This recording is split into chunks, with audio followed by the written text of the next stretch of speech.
We have a very special guest tonight. He is a 10-time World Tag Team Champion and a WWE Hall of Famer, the one and only Stevie Ray. Stevie, how are you, sir? Good, man. About yourself? I'm doing great. It's a pleasure to have you. I'm real excited. I always remember you back in the day when I was doing TV for WCW. You're always a lot of fun. You're always very friendly. So it's a pleasure to have you on. Thank you. I appreciate it. Yeah. So when people think Stevie Ray, of course they think Harlem Heat, they think hmm WCW. But before that, you broke in with Ivan Putski. Well, broken at his What school, yes.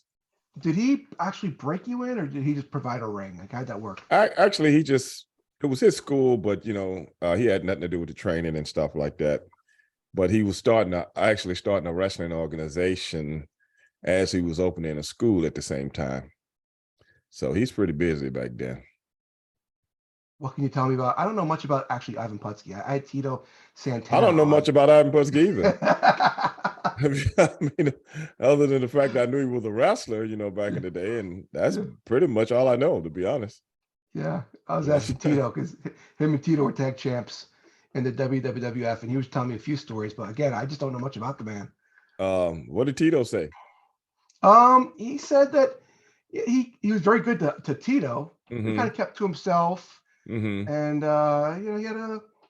he was very cautious of his spot. It seems what hmm the feedback I get from people. Right, right. Yeah, but hey, well, that's more than I know. More than I can tell you. how, Yeah. how often did Ivan run shows? Well, he started an organization that actually went bankrupt after, I don't know, a few weeks, and that was pretty much the end of it, man. I- I've seen Ivan twice since those days. I've seen him twice. Once at a wrestling show we were doing in the Astrodome, and I seen him once at another show that my brother invited him to. I can't remember what that show was all about. It was a private show, and that's I've only seen him a couple of times since then.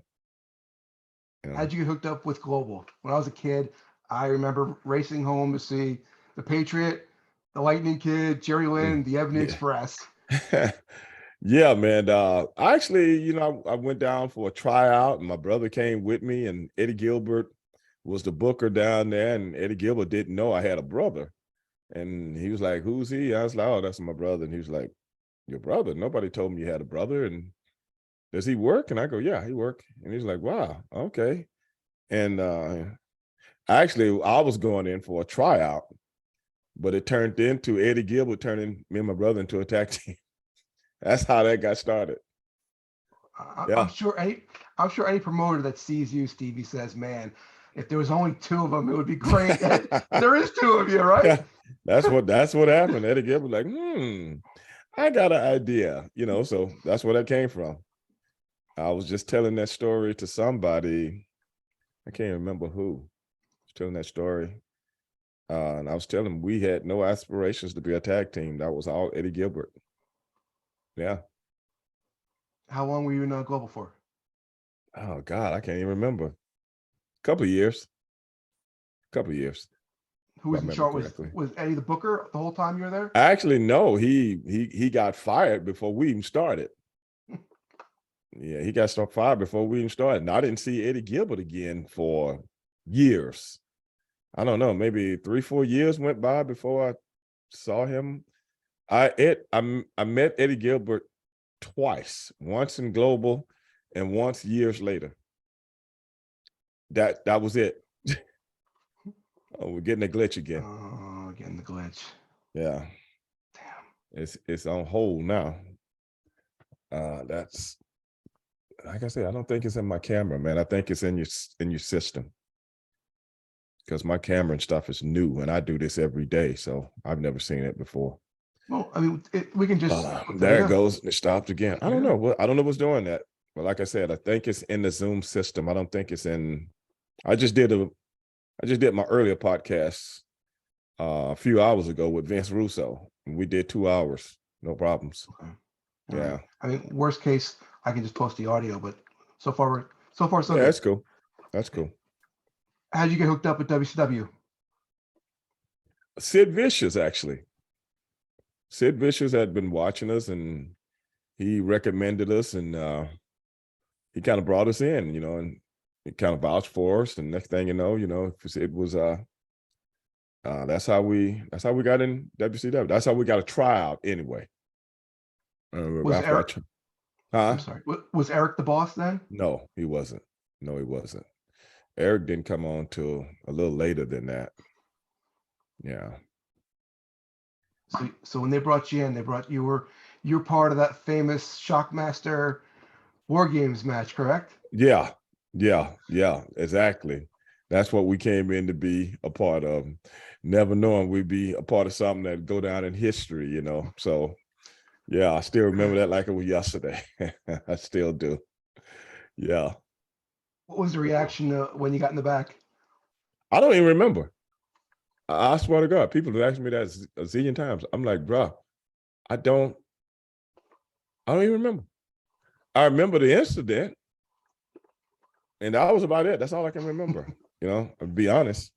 And if the incident hadn't have been such a out of the ordinary type situation, I probably wouldn't even remember that. But no, I can't remember.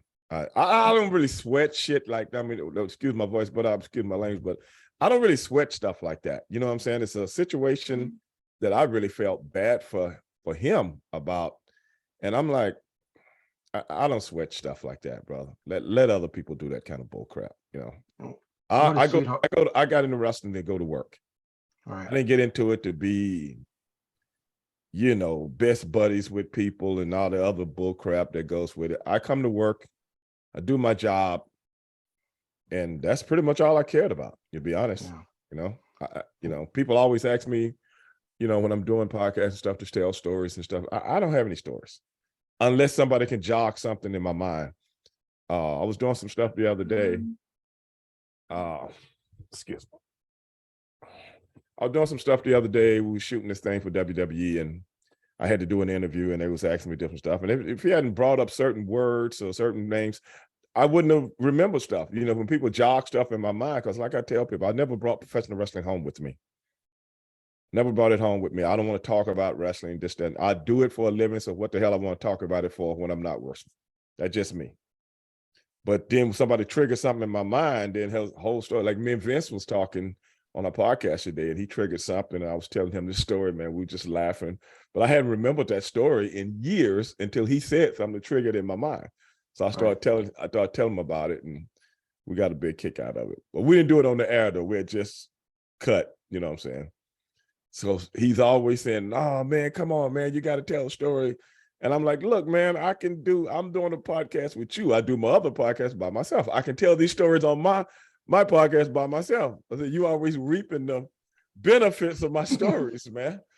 So, but I can't think of anything when I'm doing my other podcast. I can't think of anything sometimes. So it is what it is.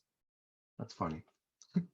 Talk to me about Sensational Sherry. Like, I thought it's like when they first brought you guys in, you're Kane and Cole, and you had a different look. But when they got the music and the gear you were wearing, the colors, and the Sherry, it just, man, there was nothing fake about Harlem Heat. I mean, you guys were two bad sons of bitches that are just gonna come and kick ass. You weren't playing a part.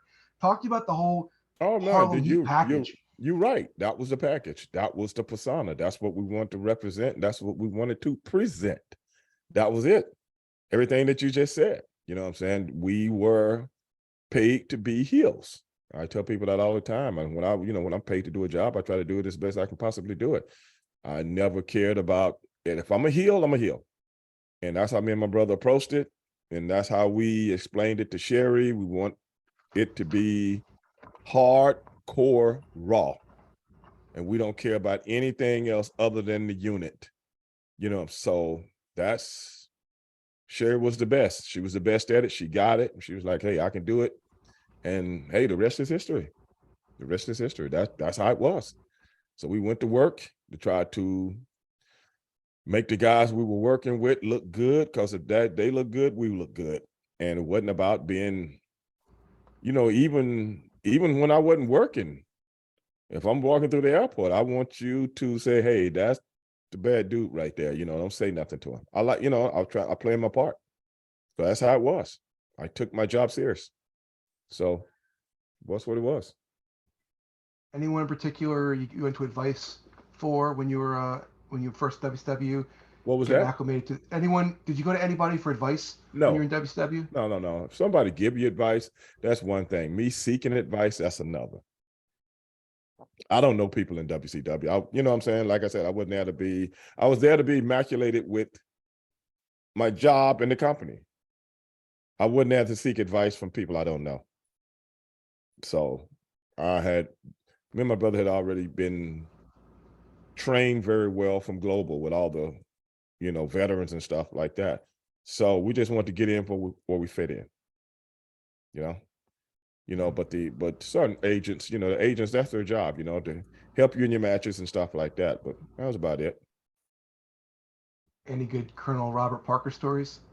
I never hung around with those guys, to be honest. Rob worked with us and stuff like that. Very cool guy, stuff like that. But, other than being at the matches together, I don't know what those guys did. I never hung out with wrestlers.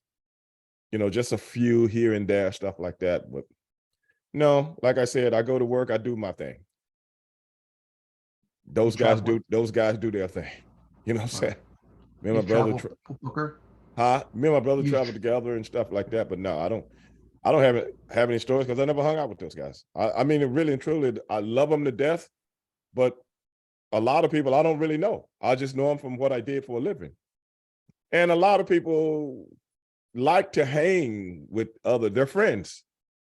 I'm friends with a lot of people, but I don't hang with, you know what I'm saying? I never went up and down the road with people and went to bars and all this other bullshit that I don't do that. I don't, a lot of guys got lifestyles where they get in trouble and shit like that. I don't need trouble, bro. I need to get my fucking paycheck and go home. I'm serious. I'm a super serious person, brother, when it comes to my welfare. Now I can joke and jive with everybody. But when it comes to hanging out and all that stuff, and we just happen to be, like some of the bars at the hotels and stuff like that. That was one thing because we all staying there. But other than that, bro, nah, I'm not that guy. You need to talk to some of those other guys about that kind of stuff. That ain't me. During your long WCW run, did the WWF ever come knocking? Actually, we were about to go to WWF at one time. Really? Yeah. A lot of people don't know that. Yeah, we had did as much as we could possibly do that we thought in WCW. We had won the tag team belts a few times and stuff like that. And WWE was talking to us, and we didn't tell anybody that this was going on because they was talking to us behind the scenes because we were still under contract. And so he was talking to us through a liaison. And then all of a sudden, people started coming up to us and go, hey, man, I hear you guys might be going to WWF. Man, brother, look, where you hear that from, man? No, brother, we like, no, that's not true, man. I don't know where you heard that at. And I swear to God, different people will start asking. And my brother's looking at, we be at the hotel or something, saying, somebody that got light of what was going, you know what I'm saying? But we would never admit to it, brother. It was like, I'm like OJ, bro. You know what I'm saying? Wasn't me. Oh no, it wasn't me, bro. Y'all got the wrong dude, bro.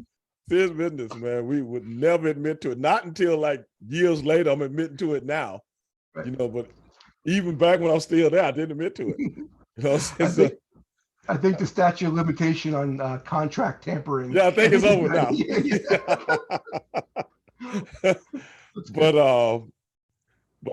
Yeah, man. Then we just wanted to play our contract out and leave, and on good terms. You know what I'm saying? We just business, man. And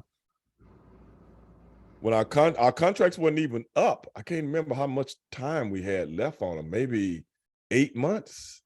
something like that, close to a year, between 8 months and a year, at least 8, 9 months. We still had, and next thing you know, we got called, to the office and they sit us down. It was like, hey, we want to give you guys new contracts.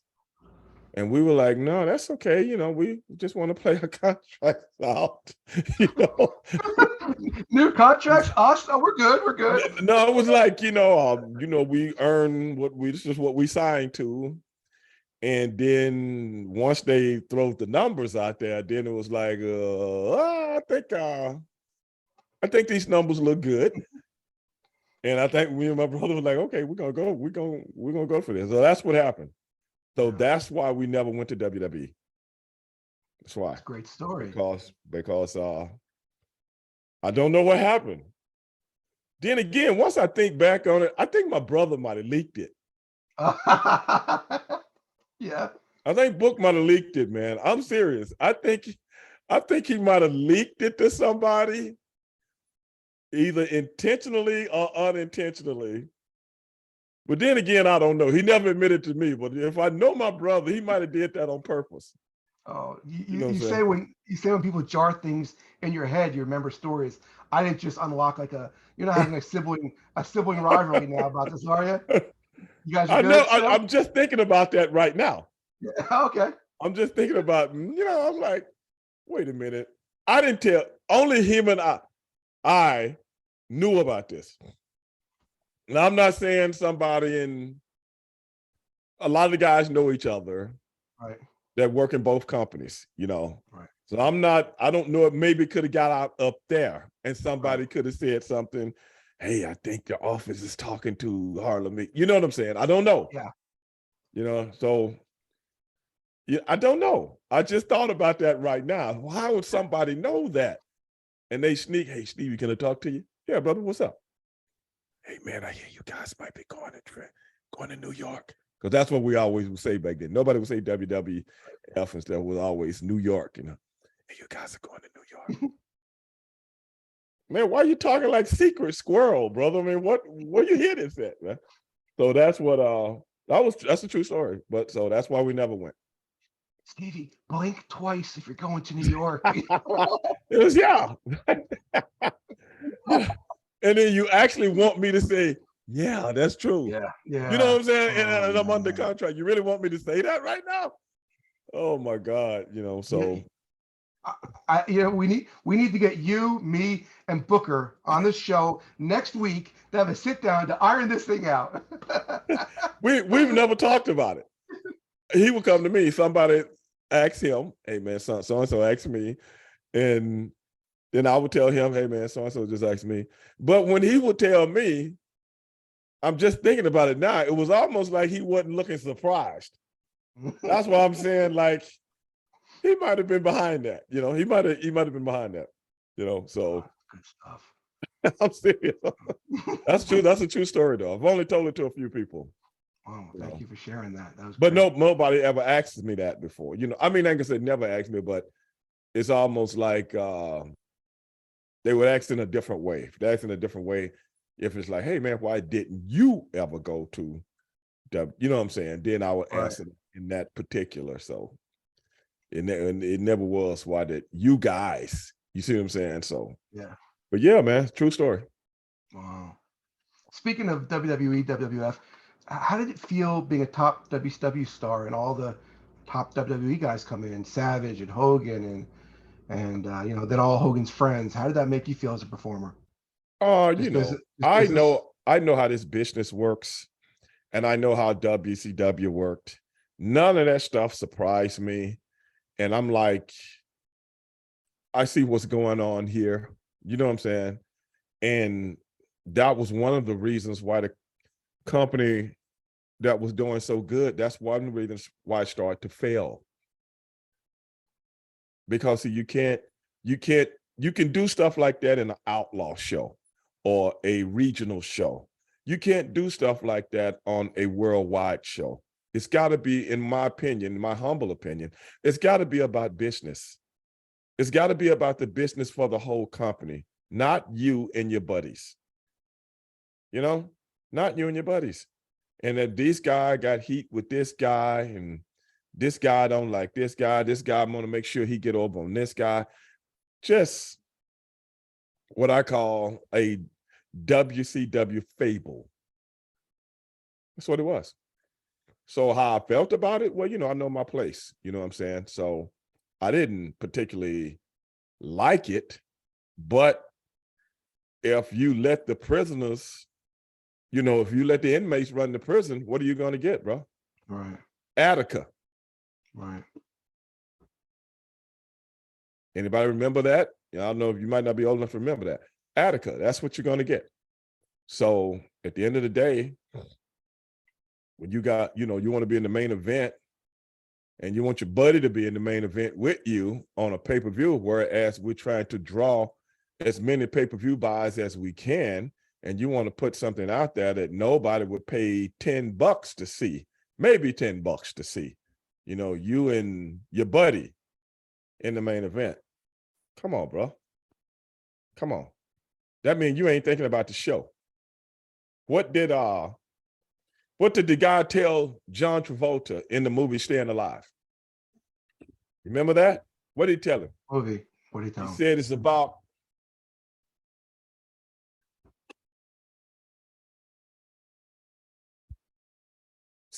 the show, Monero, not you. The show. That's what that movie was trying to convey. Because you remember John Travolta character came from the Saturday Night Fever thing, so it was all about him. Right. But when you got on a Broadway play, it ain't about you no more. So it's about the show, Monero, not you. You remember that. That's what he was saying in that movie. So for people that don't know. So that's where I looked at. A lot of those guys were running their own programs within a program. And when you got that, brother, it was what it was. And when I've told Vince this many times, when those guys came in, I knew it was going to be like pulling teeth because the old guard don't want to give nothing up. So that was pro wrestling in WCW. There at the end, like, were you there for the final Nitro? No, I didn't go. There you go. But you were under contract. Yeah, I was. Yeah. I didn't go. When I heard about what was going to go down, I was like, I'm not going to be a part of this. I don't want to be a part of it. I talked to my brother about it. I said, you go down, man, blah, blah, blah. Do your thing, this, that, and the other. I'm not going because I feel as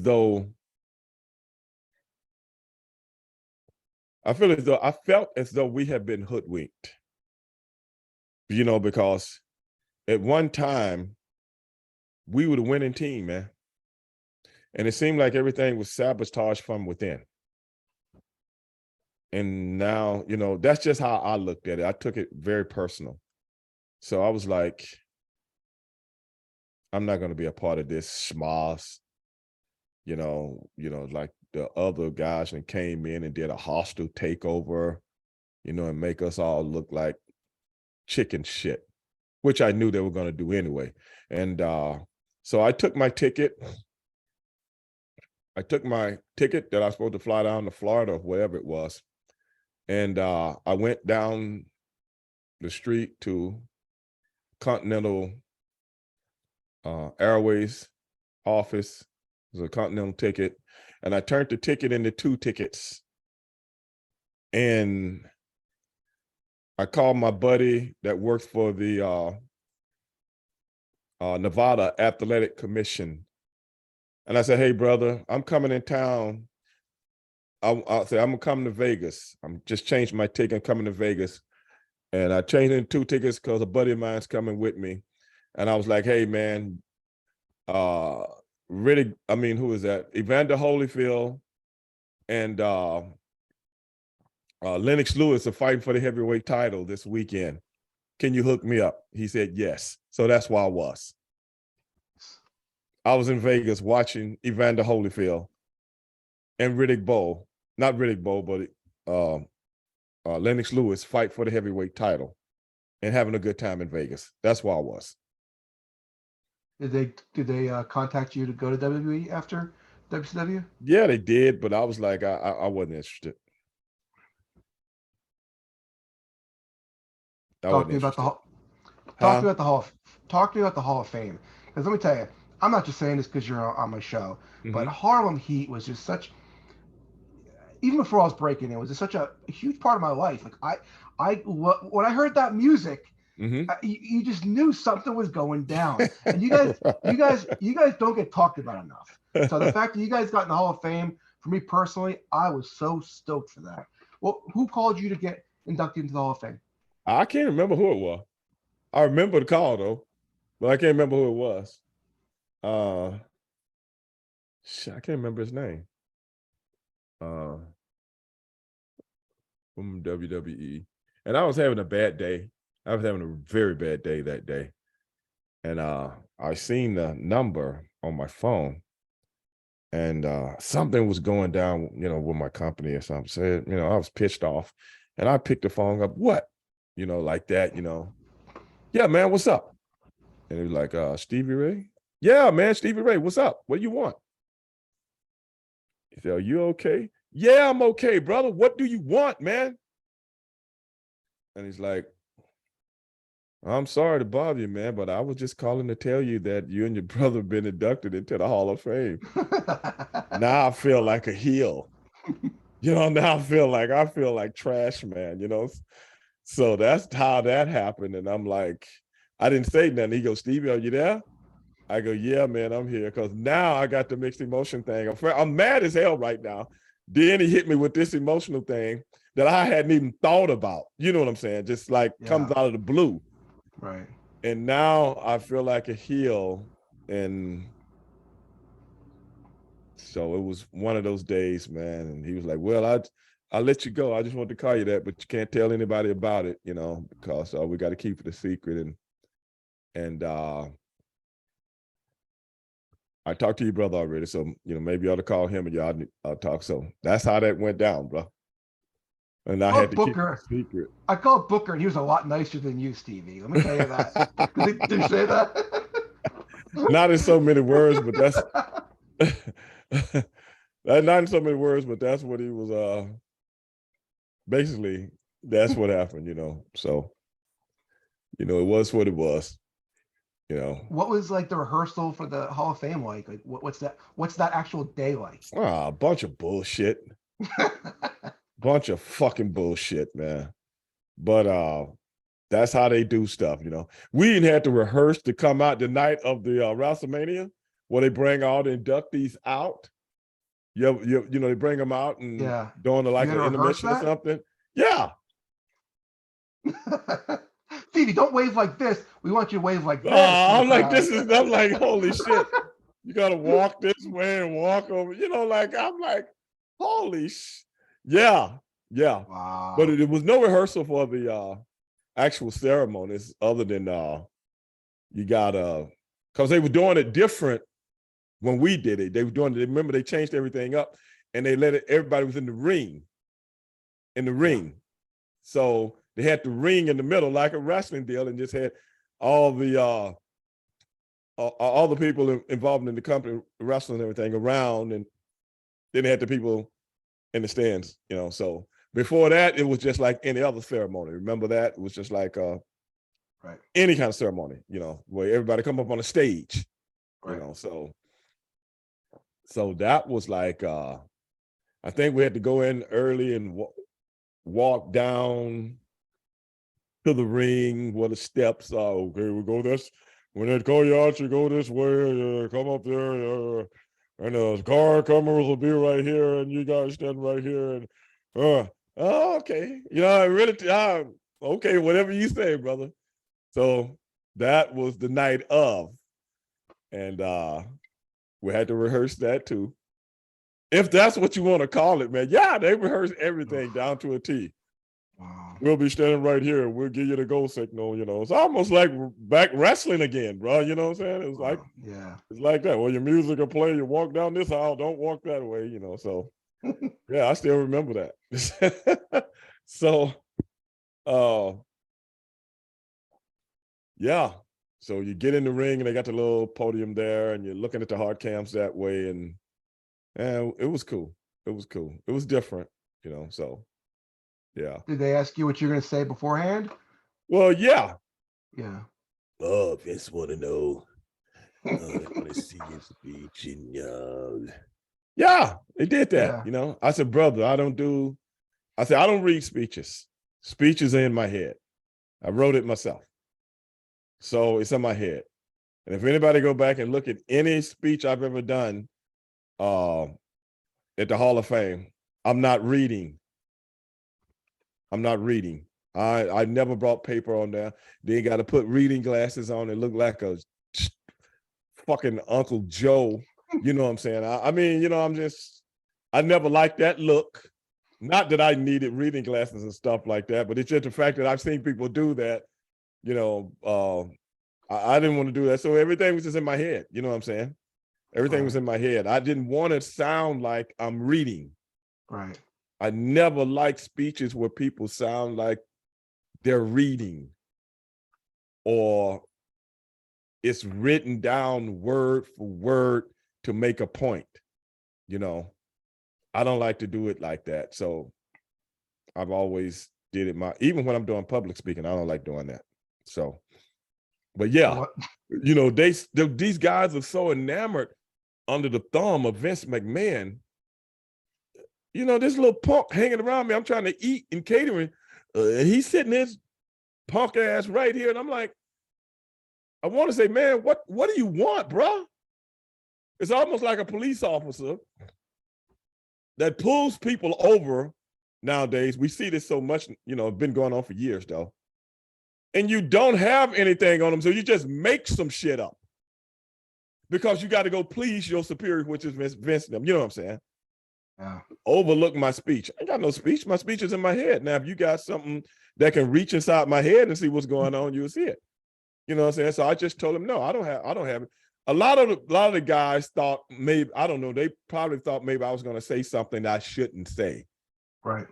Because a lot of people know how I am, how I feel about a lot of things, and thought I was going to use that platform to do something, you know what I'm saying? Some social thing that I got a problem with. They thought I was going to do it because even Ron Simmons and Teddy Long say they was betting. The next day at WrestleMania, they said they was betting to see.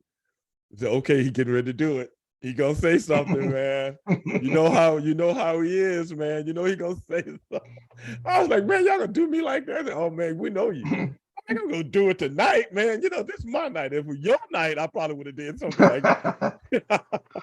So they was like, oh, we just know he gonna say something. But no, man. I said, well, I think these guys are so under the thumb for Vince. They got one person with every person that was going up. And, what are you going to say and this, that, and the other? But yeah, man, I was like, man, get the fuck out of here, bro. Hey, I got mine. You go get yours. But that's how it was, bro. Yeah. Awesome. Yeah. Awesome. Yeah, that's true. That's a true story. Nobody's story. ever asked me that before. Nobody's ever asked me about the Hall of Fame thing and the speech thing and stuff like that. Do they look at it? Nobody's, because most people don't know anything about it. So I guess somebody done told you how they do stuff. I guess somebody told you that. I've never been asked that before. That's awesome. Yeah, on a podcast. I've never been asked that. Stevie, this was so much fun. My cheeks are hurting. I'm smiling so much. I can go another 5 hours. This was so much fun. Thank you so much for spending some time. You wanna plug anything? Is there anything you plug your shows? Well, people want to get in touch with you? Anybody can get a hold to me at the Real Stevie Ray on Twitter and Instagram and Stevie Ray TV on YouTube, Stevie Ray TV on Twitch. Become a subscriber. If you anything going down, like I said, if you want to reach out to me, they can go to Twitter or Facebook or Instagram. Like I say, the Real Stevie Ray Athlete. And hey, lay it down. You got anything going on? Let me know. Awesome. Uh-oh. Oh, there we go again. Yep, we're good. And if anyone's got Booker's phone number, ask him if he spilled the beans about the WWE. We need to know. We Suckers got to know. Suckers got right? to know, brother. We need to know, man. You just broke that in my mind right now, man. I wouldn't be surprised if my brother concocted that whole damn thing to get a pay raise. I'm serious. I don't put nothing past him, man. I don't put nothing past him. But he didn't look. He didn't. You know, he kayfabed me. If he did. I'm not saying he did, but I'm just saying.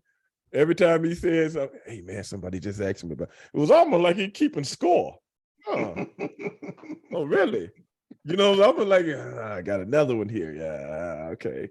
No, they're gonna leak it back to the office, and no, we're all good. I don't know. I mean, I'm just speculating, you know. Nice. So, awesome. Stevie, thank you so much. This was a lot of fun. This no was problem, way bro. cool. I really appreciate this. I'll be keeping in touch on Facebook. Thank you, buddy. No problem, brother. Have a good night. You too. Bye-bye.